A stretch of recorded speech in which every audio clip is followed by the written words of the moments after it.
Hello बच्चों, let's read the question. Why both the strands of DNA are not copied during the transcription? Explain. Question में क्या क्या गया है कि जैसे डीएनए के दो स्ट्रैंड होते हैं ना, उनमें से एक ही स्ट्रैंड की हम कॉपी करते हैं ट्रांसक्रिप्शन के प्रोसेस में. सो ऐसा क्यों नहीं करते हम कि दोनों स्ट्रैंड की कॉपी बना लें. So what would be the key concept here. So we gonna talk about here transcription. Transcription, अगर मैं ट्रांसक्रिप्शन की बात करूँ, इसमें क्या होता है, हमारा डीएनए का मॉलिक्यूल से क्या बन जाता है, हमारा आरएनए बन जाता है. इसी प्रोसेस को हम बोल रहे हैं ट्रांसक्रिप्शन. अब क्या होता है, कैसे बनता है, अगर नटशल में बात करो, हमारे से डीएनए के डबल स्टैंडर्ड होता है, 3 डैश से 5 डैश होता है, और दूसरा स्ट्रैंड होता है हमारा 5 डैश से 3 डैश पोलैरिटी में. तो अब क्या होता है, जो 3 डैश से 5 डैश वाला है वो क्या होता है, हमारा टेम्पलेट स्टैंड होता है. ये होता है हमारा टेम्पलेट स्टैंड. ठीक है, इसी से हमारी कॉपी, ये यहाँ से क्या बन जाएगा, एक एमआरएनए का मॉलिक्यूल बन जाएगा. हमारा एमआरएनए सिंगल स्टैंडर्ड होता है, तो यहाँ से एक हमारा ये एमआरएनए बन गया ना. तो क्वेश्चन इज दैट कि ये जो 5 डैश से 3 डैश है, जो लाइक टेम्पलेट के नहीं यूज़ हो रहा है, उससे हमारा क्यों नहीं बनता. अगर दोनों से बनता है, कॉपी क्यों नहीं हो रही. सो अब इसके बारे में बात करेंगे. देखो क्या कॉन्सिक्वेंसेज आएंगे अगर देखो दोनों स्ट्रैंड कॉपी होंगे ना. तो क्या होगा, दोनों की आरएनए मॉलिक्यूल क्या होंगे, कॉम्प्लीमेंट्री हो जाएंगे. देखो ये भी कॉम्प्लीमेंट्री है, इसके डीएनए की बात कर रहा हूँ, तो 3 डैश से 5 डैश वाला, 5 डैश से 3 डैश वाला, दोनों क्या है, कॉम्प्लीमेंट्री है. कॉम्प्लीमेंट्री सेम नहीं है, मतलब अगर ऊपर एडेनिन है तो नीचे थाइमिन आएगा, अगर ऊपर ग्वानिन है तो नीचे साइटोसिन आएगा, ऊपर साइटोसिन है नीचे ग्वान. ये होते कॉम्प्लीमेंट्री. ठीक है, तो कॉम्प्लीमेंट्री है. अब दोनों हमने बनाए, ऊपर वाले से भी और नीचे वाले से, दोनों से हमने क्या बनाया, एमआरएनए के मॉलिक्यूल्स बना लिए. सो अब ये भी तो कॉम्प्लीमेंट्री हो गए. So we can write it as what, I am gonna write it here. If both the strands are copied, if both the strands are copied, हम assumptions लेके चल रहे हैं, क्या copied कर देंगे. so इसका मतलब क्या, they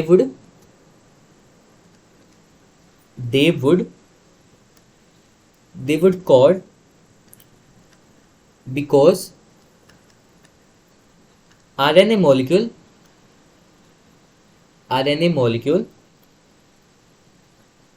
with different sequence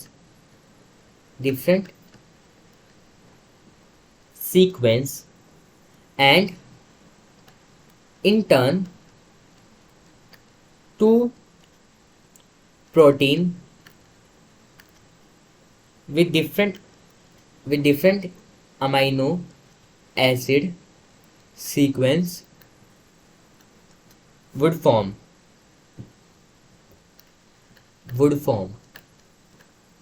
अब बोला क्या है, मान लो एग्जाम्पल के थ्रू समझा रहा हूँ. ये दो स्ट्रैंड थे हमारे डीएनए के. सो 3 प्राइम से 3 डैश से 5 डैश एंड 5 डैश से 3 डैश पोलैरिटी में.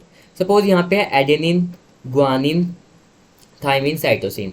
सो नीचे क्या होगा, एडेनिन की जगह थाइमिन, ग्वानिन की जगह साइटोसिन, थाइमिन की जगह एडेनिन, फिर यहाँ पे ग्वानिन. सो ये है. अब इनसे एमआरएनए बनाएंगे. एडेनिन बॉन्ड करता है थाइमिन के साथ, बट उसमें यूरेसिल होता है यू. ग्वानिन बॉन्ड करता है साइटोसिन के साथ, थाइमिन बॉन्ड करता है एडेनिन के साथ, और फिर साइटोसिन की जगह ग्वानिन. सो ये आ गया हमारा एक डीएनए का सीक्वेंस 5 डैश से 3 डैश में.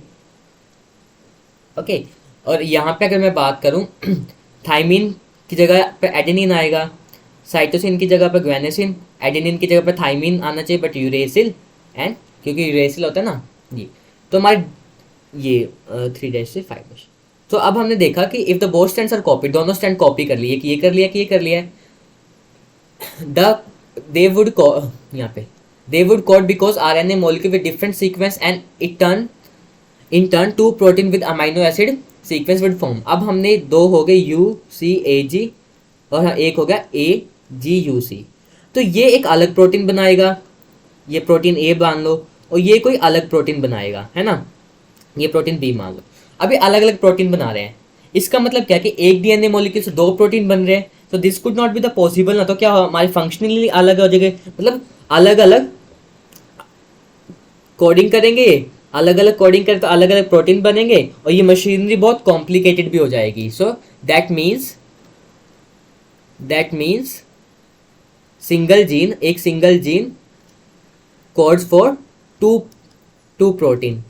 ये गलत है, ऐसा पॉसिबल ही नहीं है कि एक जीन दो प्रोटीन के लिए कोड करे। सो एक तो ये कॉन्सिक्वेंसी आ जाएगी। अगर मैं दूसरी कॉन्सिक्वेंसीज की बात करूँ तो क्या है, ये क्या हो जाएंगे, दोनों स्ट्रैंड कॉम्प्लीमेंट्री हैं। यू कैन सी ये ये और ये दोनों क्या कॉम्प्लीमेंट्री, तो ये डबल स्टैंडर्ड बना देंगे। As they are complementary, as they are complementary, then they will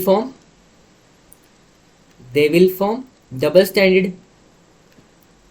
standard RNA molecule, क्योंकि ये बाइंड अप कर देंगे, because they will bind up with each other। तो इससे क्या हो जाएगा, हमारा डबल स्टैंडर्ड RNA मॉलिक्यूल बन जाएगा।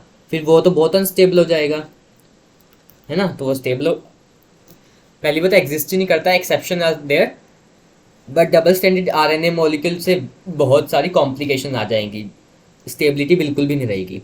सो why the both the strands of DNA are not copied in the transcription. पहला रीजन क्या दिया, DNA के दोनों स्ट्रैंड है, अगर दोनों से कॉपी बनी तो एक mRNA बना, 2 mRNA बन गया हमारे पास। अब दोनों की जब ट्रांसलेशन होगी तो अलग अलग प्रोटीन बन जाएंगे। So this could not be the possible कि एक DNA के मॉलिक्यूल से जो किसी भी, मान लो किसी भी सीक्वेंसिंग में किसी भी चीज़ का जीन है, उस जीन से क्या बना, दो अलग अलग प्रोटीन बन रहे हैं। सो वो तो अलग अलग एक्सप्रेस होंगे, तो इससे तो कॉम्प्लिकेशंस बहुत बढ़ जाएंगे। दूसरा है कि दोनों कॉम्प्लीमेंट्री होंगे तो डबल बॉन्ड बना लेंगे, बाइंड अप कर लेंगे, और दिस तो डबल स्टैंडर्ड RNA मिल जाएगा, और वो बहुत अनस्टेबल है। Hope you understood that. Best of luck.